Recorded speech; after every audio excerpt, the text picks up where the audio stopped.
Hello everyone, I'm Indrani Day, Head of Global Investment Research at the London Stock Exchange, and I'm delighted to be here today at the CFA Research Challenge. My presentation, it's a very brief presentation, and I'm going to touch upon the fact of company and stock research, a few broad issues to consider. And again, there are no answers in this presentation. It's just some broad questions that become quite relevant as we are doing stock research. So the first point I want to highlight is the data.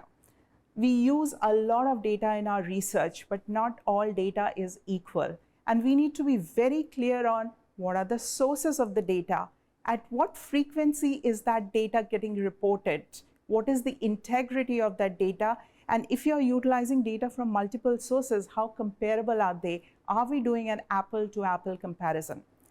The second point I want to highlight is the ESG data points. Integrating ESG into investments has become mainstream in the investment world today. But there are a couple of different ways people consider ESG. First, a lot of people may say this is extra financial data. Some research will point that these are data points that actually impact the company's operations and then impact their financials, meaning ESG could be thought of as a leading indicator of a company's financial results.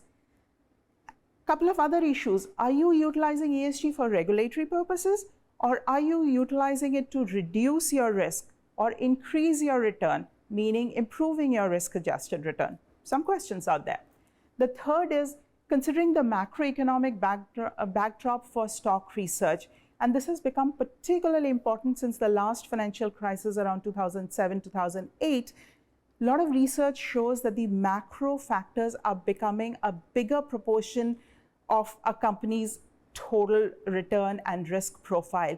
These are factors outside the company's control, but they impact the company's operations and financial results. Anything happening in the industry, anything happening on the regulatory front, whether it's already happened, about to happen.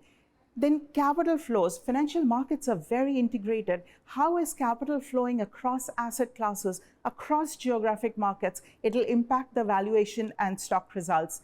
Fourth, research can be done in two ways. It's cross-sectional. How is the company today compared to its peers? And time series. How is this company right now relative to its own history? That's what I mean by saying, is it a good investment? Is it a good investment right now? And last but not the least, here we are concentrating on company research and stock research, but ultimately these individual stock picks will get into a portfolio will get constructed. And then for an active manager, are you adding value?